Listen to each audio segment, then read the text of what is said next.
Furthermore, these updates are very interesting, and we see that the Russians advance all over the front line, but the most important updates probably are coming from the Russian top authorities. Today, the Minister of Defense of Russian Federation, Sergei Shoigu, reported that during the previous few days, the Ukrainians lost, for the previous 5 days to be more precise, the Ukrainians lost 24 aircraft. Just for 5 days, the Ukrainians lost 24 aircrafts. Imagine the number. And he also noted that the Russians managed to achieve such a significant result as a result of usage of new type of weapon. One more time. For example, today, the Russians reported that Ukrainians lost 2 MiG-29, 1 Su-25. Yesterday, the Ukrainians lost 2 MiG-29. The day before yesterday, the Ukrainians lost 3 MiG-29 and 1 Su-25. On the 21st of October, 2 MiG-29. And for example, on the 20th of October, 7 MiG-29. So basically, the entire aircraft squad was destroyed as a result of the usage of the new type of missile. We discussed this type of missile for many times. This is Air-37M, the missile that the Russians can launch within 400 kilometers till target. And this is the technical characteristic that we can find in the open source. As I understand, during the special military operation, the Russians managed to improve the characteristic of this missile, and maybe currently the Russians are able to shut down the Russian aircrafts even within 600 kilometers.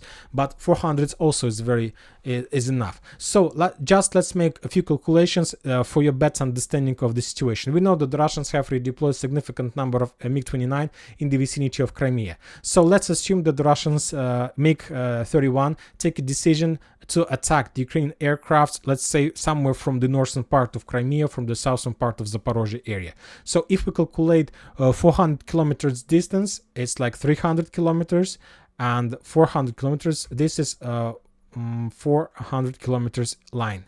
This is it.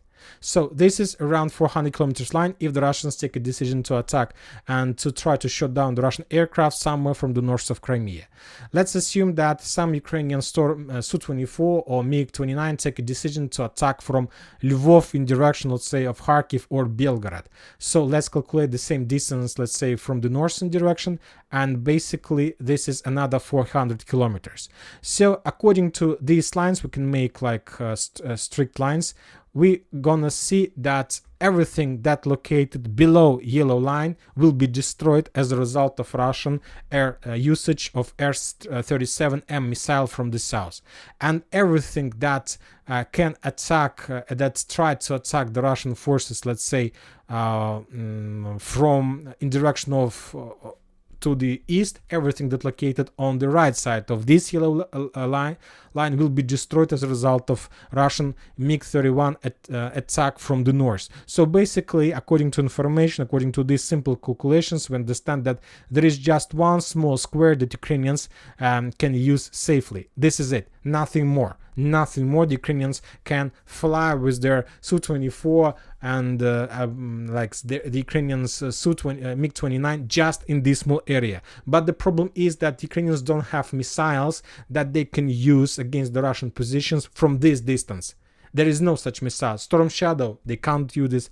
ATACMS, it's not like aircraft missiles. Furthermore, the Russians reported they managed to shut down 2 ATACMS missiles during the previous 24 hours. So basically, the Russians have established complete and full air superiority in many cases. The Ukrainians don't have air defense. The Ukrainians don't have aircrafts that can fly and counterattack the Russians. The Russians can do whatever they like, and soon I expect the videos of maybe even Russian aircrafts flying above the territory of Ukraine with guided bombs. And this is going to be the end of the special military operation. And after that, we can start counting days before the entire Ukraine is going to collapse.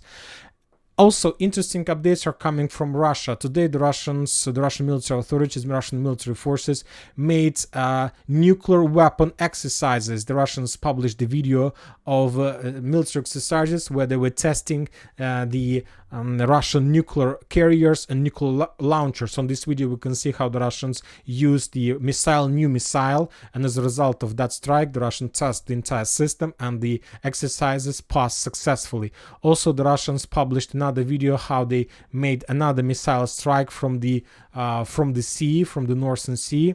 Just a second, let's take a look at this icon. we missed. This is it. Yes, this is the icon. This is it. On this area, we see how the Russian submarine made also missile strike below the surface of the water. And this is another Armageddon weapon in the 21st century. So, and the most important, that the Russian training exercises has the title and has the purpose of massive nuclear counterattack against enemies or something like this. So obviously today the Russians published the world, they published the Western countries that the Russians are ready, and that was something like a signal. The Russians are planning to finish the special military operation, and they just warned the Western countries that nobody has right to enter the conflict and to start making problems for the Russians the next period of special military operation. And that's it for today. Military Summary channel reminds to condemn any violence in the world.